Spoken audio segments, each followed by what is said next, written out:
Hello and welcome to the 13th drill. Here we have to find prime numbers up to and including a given number, say up to 50 or 100. We have to find all the prime numbers. So we're writing a function called count prime, and it will call the given number, say 50 or 100 or whatever it is, up to which we're trying to calculate how many prime numbers are there. And at the end, we want to return the list of the prime numbers. So we're starting an initial array where we will keep the prime numbers. And initially, as we know that 2 is a prime number, we're starting with 2. And to count the numbers, we're using a variable x equal to 3, as we will try to run from 3. Now we will start with a while loop. First, we have to make sure that if we enter a number that is smaller than 2, we should return 0.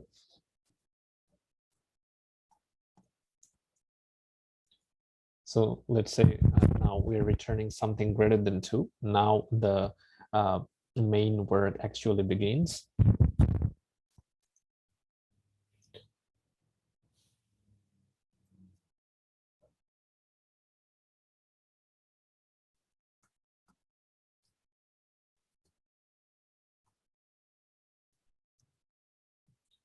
So we will try to make sure that x is equal to or smaller than the num, our given num. We'll try to increase the value of x from 3 to the given number. And we'll use another variable.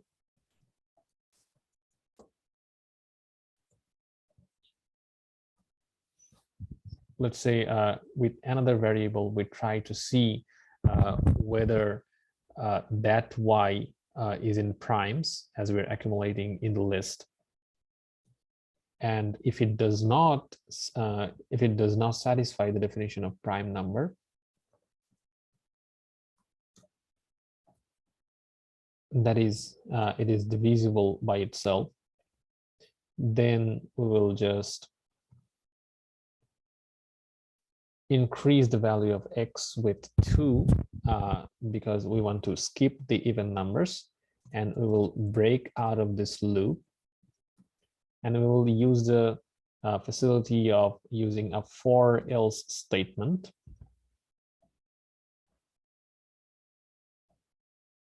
And we will, let's say it does actually satisfy the definition of prime number, then we will append to the list of the prime numbers. And then again, we have to always keep the even numbers just to make it faster. And at the end of the day, we have to return a list. Let's say we want to see whether we have been able to accumulate all the prime numbers, and also let's say we want to see how many prime numbers are there. And just for check, let's check up to 50. Yes, it's showing all the prime numbers, and it's also showing that there are 15 prime numbers up to 50. Let's check with something simple just to be sure. If we try with 5, it will show 2, 3, and 5, and 3 prime numbers are there. So that's how we can calculate how many prime numbers up to and including a given number by using several tricks inside a function.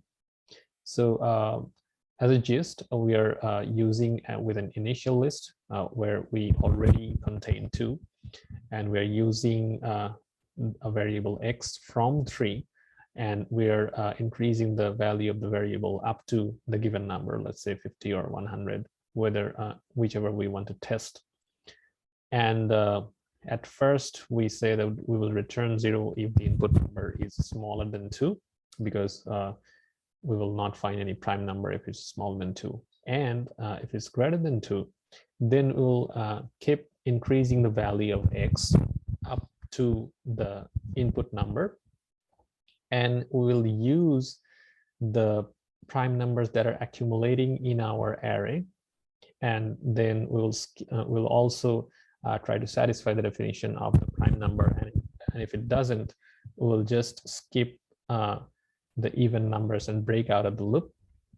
Otherwise, if it does satisfy the definition of prime number, we'll append to the list and do the same. And at the end, we'll print all the prime numbers and return the length of the list, meaning how many prime numbers we have accumulated.